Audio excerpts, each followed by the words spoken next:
ping pour le bruit choc contre la raquette et pong pour le bruit du rebond sur la table.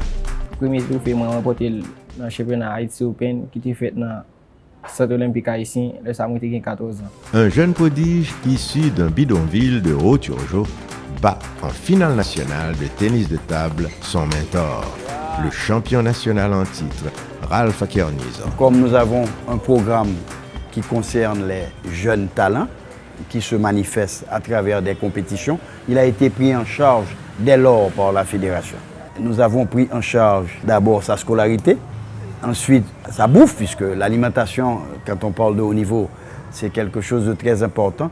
Et nous avons pensé à faire chercher un entraîneur compétent et lui donner aussi les équipements appropriés qui lui permettent de réaliser son plein potentiel. Quand on regarde l'analyse qui a été faite du tennis de table par la Fédération internationale, effectivement, c'est le talent de Donika qui m'a motivé. Non que je veuille exclure les autres, mais je dois reconnaître que Donika, il sort carrément du lot. Il se démarque de la mêlée. Aujourd'hui, Donika profite d'un entraînement individuel. Sa marge de progression reste énorme. Sa qualité technique nous rappelle celle de grands champions. Sa gestuelle est toute en fluidité. Premier tournoi international en 2016, c'était Saint-Domingue. Après ça, monté 4e ou bien 5e, c'était Ronaldo qui était battu dans la semi-finale.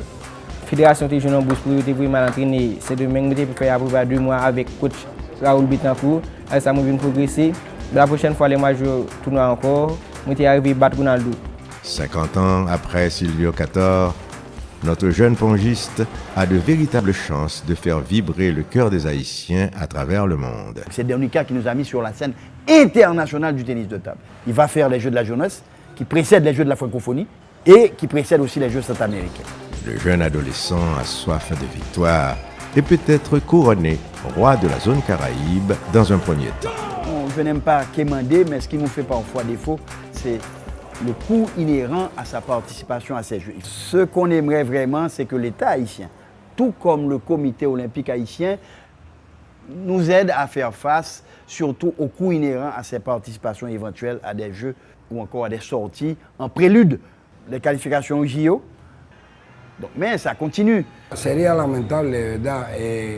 Il serait donc dommage que nous perdions cette opportunité que représente cet athlète par manque de ressources.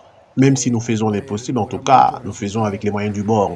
Mais ce serait quand même dommage que nous perdions l'opportunité de pouvoir mieux préparer cet athlète qui pourrait atteindre des résultats qui seraient positifs, pas seulement pour lui, mais aussi pour Haïti. Je dis tout le monde qui t'a supporté mieux, je dis un grand merci. Nous mettons compte sur moi parce que nous sommes un combattant, nous sommes un guerrier. Et puis je dis que je ne suis pas champion quand même.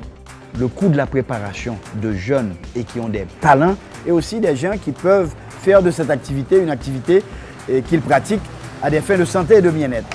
Donc tu vas les chercher, mais il faut aller les chercher avec des sous et ces coûts sont exorbitants. Du haut de ses 17 ans aujourd'hui, il est devenu l'adversaire à battre sur les tables de la zone Caraïbe.